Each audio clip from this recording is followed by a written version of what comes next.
Hi hello வணக்கம் and welcome நண்பர்களே. இன்னைக்கு நம்ம அடுத்த வருஷம் நடக்க போகிற T20 வேர்ல்டு கப்க்கான இந்தியாவோட ஸ்குவாடை பற்றி தான் இன்னைக்கு நம்ம இந்த வீடியோவில் பார்க்க போகிறோம். அங்கே வீடியோக்குள்ள போயிடலாம். முதல்ல எல்லாரும் ரொம்ப பெருசாக எதிர்பார்த்தது கண்டிப்பாக இந்த 2 பேர் இல்லைன்னா போதும்டா சாமி அப்படின்னு ஒரு 2 நாளைக்கு முன்னாடி வரைக்கும் சோஷியல் மீடியா ஃபுல்லாக கதறிட்டு இருந்த 2 பேர் யாருன்னா, ஒருத்தன் சுப்மன் கில், இன்னொருத்தன் ஹர்ஷித் ராணா. ஏன் இந்த 2 பேருக்கு மட்டும் இந்த அளவுக்கு அதிகமாக ஹேட்ரேடும் நெகட்டிவிட்டியும் வந்துச்சு அப்படின்னா அதுக்கு காரணம் நம்ம ஜிஜி மாம்ஸ், அதாவது கௌதம் கம்பீர் மாம்ஸ். சுப்மன் கில்ல சம்மந்தமே இல்லாமல் T20 ஸ்குவாடுகளை கூப்பிட்டு வந்து வைஸ் கேப்டனாக மாற்றி ஓப்பனராக இறக்கி விட்டது தான் இதுக்கு முக்கிய காரணம். ஏன் இதில் என்ன இருக்குது அப்படின்னா, ஒன்றும் இல்லைங்க. டெஸ்ட்டில் விளையாடிட்டு இருக்காப்புல, நல்லா விளையாடுறாப்புல, அப்படியே விட்டுடலாம். ஓடிலையும் விளையாடிட்டு இருக்காப்புல, சரி ஓகே விட்டுடலாம். T20லையும் அதுக்காக விளையாடணுமான்னு கேட்டால் வாய்ப்பு இல்லைங்க. ஏன்னா 11 ஆல் செட்டில்டாக இருக்குது. சஞ்சு சாம்சன் ஓப்பனிங் இறங்கி நல்லா விளையாடிட்டு இருக்காப்புல, 3 செஞ்சுரி வச்சுட்டு இருக்காப்புல, இன்டர்நேஷனல் செஞ்சுரி 3 வச்சுட்டு இருக்காப்புல. ஸோ அந்தளவுக்கு ஒரு ஃபார்மில் அண்டு நல்ல ஒரு பொசிஷனில் விளையாடிட்டு இருக்கும்போது சம்மந்தமே இல்லாமல் இவனை உள்ளே எடுத்துகிட்டு வரணுன்றதுக்காக சஞ்சு சாம்சனை வந்து மிடில் ஆர்டருக்கு மாற்றி அதுக்கப்புறம் மிடில் ஆர்டரில் சான்ஸும் கிடைக்காம கிடைச்ச சான்ஸில் அவர் ஒழுங்காக விளையாடாமல் ட்ராப்பும் ஆனால் இது ரொம்ப பெரிய ஒரு மிஸ்டேக்காக மாறுச்சு. அதனால எல்லாரும் போட்டு அடிக்க ஆரம்பித்தாங்க. அதுக்காக மட்டும் அடிக்கலை, அப்படி சஞ்சு சாம்சனை ட்ராப் பண்ணி எஸ்எஸ்வி ஜெய்ஸ்வாலை வெயிட்டிங் லிஸ்ட்டில் போட்டு கில்லை கூப்பிட்டு வந்து ஓப்பனிங் இறக்கி விட்டு கில்லு விளையாடினாரான்னு கேட்டால் அதான் இல்லை.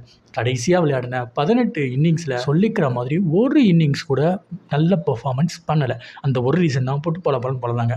அதுக்கேற்ற மாதிரி இந்த சவுத் ஆஃப்ரிக்காவோட நடந்த 5 T20 சீரீஸில் 3ல் சுப்மன் கில் விளையாடினாப்புல, 3லையுமே மட்டமான பெர்ஃபார்மன்ஸு. ஸோ அடுத்து 2லையும் ட்ராப் பண்ணாங்க. அதுக்கப்புறம் இன்ஜுரின்னு சொல்லிட்டு சுத்தமாகவே ட்ராப் அவுட் பண்ணிட்டாங்க. இப்போ வேர்ல்டு கப் செலெக்ஷன்லையும் கில்லை ட்ராப் பண்ணிட்டு தான் செலக்ட் பண்ணியிருக்காங்க.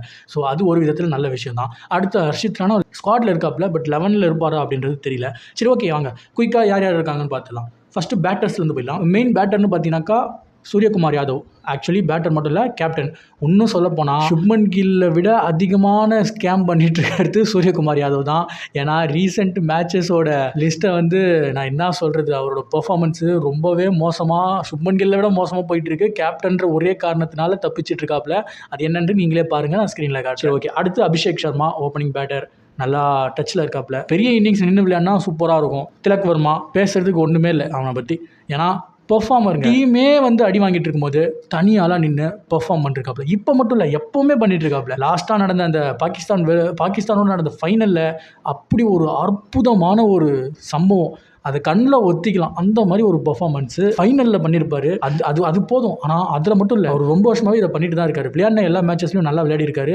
முக்கியமான டைமில் விளையாடி இருக்காரு. அதுதான் மேட்டர். அடுத்து ரிங்கு சிங் ஃபினிஷராக யூஸ் பண்ணுறோம், பட் நிறைய சான்சஸ் இப்போ கிடைக்க மாட்டேங்குது. நல்லா சான்ஸ் கிடைச்சா நல்லா அவரும் பெர்ஃபார்ம் பண்ணுவார். ஸோ பார்ப்போம் இந்த வேர்ல்டு கப்பில் அவருக்கு நிறைய சான்சஸ் கிடைக்குதான்ட்டு. அவருக்கு நிறைய சான்சஸ் கிடைக்கணும்னா டாப் ஆர்டர் சொதப்பணும். ஸோ அது நடக்கக்கூடாது. நமக்கு டீம் வின் பண்ணணும், ட்ராஃபியை டிஃபெண்ட் பண்ணணும். அடுத்து விக்கெட் கீப்பர்ஸில் 2 பேர் இருக்காங்க. சஞ்சு சாம்சன் சொன்ன மாதிரி தான் கில்லுக்காக அவரோட இடம் போய் இப்போ கில் இல்லாமல் உள்ளே வந்திருக்காப்புல, அதனால பெர்மனன்ட் விக்கெட் கீப்பராக மாறிட்டாப்புல. அடுத்து இஷான் கிஷன் எடுத்திருக்காங்க. கொஞ்ச நாளைக்கு முன்னாடி நிறைய பஞ்சாயத்துலாம் ஆச்சு. ட்ராப் ஆனார், டீம்லேருந்து வெளில போனார், பெர்ஃபார்மன்ஸ் ட்ராப் ஆச்சு. இந்த மாதிரி நிறைய நடந்தது. போன வருஷம் கூட ஹைதராபாத் கூட விளையாடி பெருசாக பெர்ஃபார்ம் பண்ணவே இல்லை. ஸோ இந்த மாதிரி போயிட்டு இருந்தப்போ என்னன்னா, சையத் முஸ்டாக் அலி டோர்னமெண்ட்டில் ராஞ்சி டீமுக்காக கேப்டன் பண்ணி பெர்ஃபார்ம் பண்ணி ஃபைனலில் செஞ்சுரி போட்டு ட்ராஃபியும் அடிச்சிருக்காரு. ஸோ அந்த விஷயம் வந்து ஈஸியாக செலக்டர்ஸ் கதவை தட்டி திறந்து அவரையும் தூக்கி உள்ளே போட்டாங்க. அடுத்து ஆல்ரவுண்டர்ஸ் லிஸ்ட்டில் பார்த்தீங்கன்னாக்கா நம்மளோட kung fu Pandya, Hardik Pandya, Washington Sundar, Akshar Patel vice கேப்டனாக உள்ளே வந்திருக்காப்புல, சிவம் தூபே. ஓ கில் ஒருத்தர் ட்ராப் ஆனதில் சாம்சனுக்கும் இடம் கிடச்சிருக்கு, அக்ஷர் பட்டேலுக்கும் இடம் கிடச்சிருக்குன்னா பார்த்துங்க. அடுத்து பவுலர்ஸில் ஜஸ்பிரீத் பும்ரா, அர்ஷ்தீப் சிங், குல்தீப் யாதவ் அண்ட் வருண் சக்கரவர்த்தி, ஹர்ஷித் ராணா. ஸோ முக்கியமான பேர்னா ஹர்ஷித் ராணா 11ல் இருக்கு, ஸ்குவாடில் இருக்காரு. 11ல் இருப்பாரான்னு தெரியல. எனக்கு தெரிஞ்சு பும்ரா அண்ட் ஹர்ஷ்தீப் சிங் தான் வந்து ஓப்பன் பண்ணுவாங்க ஸ்டார்டிங்லேருந்து நான் நினைக்கிறேன். பார்ப்போம். ஓகே மக்களே, இதுதான் T20 வேர்ல்டு கப்போட ஸ்குவாடு. நான் காலையில் தான் ஒரு பிக்கை பார்த்தேன். அதாவது டிராப்டு 11ன்னு சொல்லிட்டு ஒரு 11 பிக் பண்ணியிருக்காங்க. அது அவ்வளோ ஸ்ட்ராங்காக இருக்குங்க.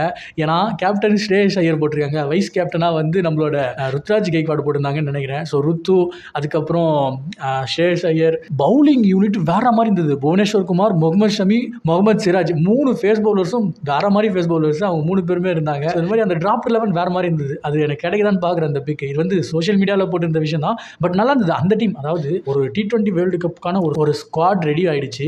அது இல்லாமல் ட்ராப் ஆனவங்களோட வச்சு ஒரு 11 ரெடி பண்ணியிருந்தா, அந்த 11 அதாவது விளையாடாத ட்ராப் அவுட் பிளேயர்ஸை வச்சு பண்ண 11 அவ்வளோ ஸ்ட்ராங்காக இருக்குன்னா பார்த்துங்க. இந்தியன் கிரிக்கெட்டிங் ஸ்ட்ரென்த் எந்த அளவுக்கு இருக்குது அப்படின்றது இந்த விஷயத்தில் நமக்கு தெரியுது. சரி, மறக்காமல் உங்களோட 11 எதுவாக இருக்கும் அப்படின்றதையும், அதுக்கப்புறம் இந்த டைட்டிலை இந்தியா டிஃபெண்ட் பண்ணுவாங்களா அப்படின்றதையும் மறக்காமல் கமெண்ட்டில் சொல்லுங்கள். அடுத்த வீடியோ சந்திப்போம். டாடா.